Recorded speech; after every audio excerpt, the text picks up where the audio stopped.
After a neutral closing last Friday, is Nifty going to do a neutral or a bullish start today? So let's look at market levels. Welcome to Trading Footprints, and this is pre-market pulse. Let's begin with global data. In the pre-market session, GIFT Nifty is up 34 points, which means market is going to open slightly higher. But if I look at chart levels for GIFT Nifty, initially the numbers were actually very good, but after that there's some recovery happening on the downside. So the sentiment is overall neutral, where we end up losing some strength, which was there in the initial market time. So we will keep GIFT Nifty as neutral, looking at FIIs and DIIs action. Last session, FIIs again sold, DIIs purchased. So it's again a neutral to slightly negative sentiment for us. Currency, no major movements. It's a neutral sentiment. India VIX was also flat last Friday. So it's also a neutral sentiment.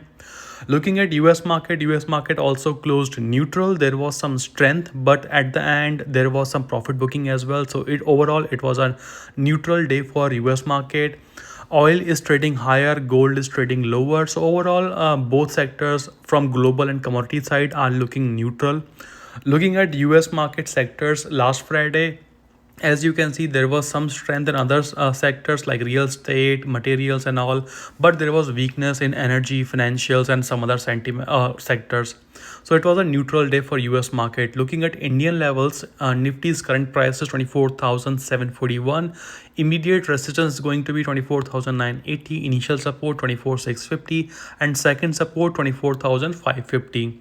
Overall, if you look at all the sentiment, today market looks like is gonna have a consolidation market, but we will have some strength in specific sectors or stocks, and because of that we can see some bullish sentiment.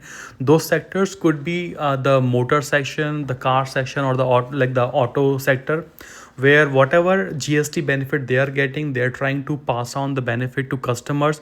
Because of that, we can see some sentimental increase in those stocks. For example, Tata Motors, Mahindra and Mahindra, Hyundai, and all the other stocks. So keep an eye on those stocks and make sure you follow your stop losses, you book profits whenever you can, and you follow trading.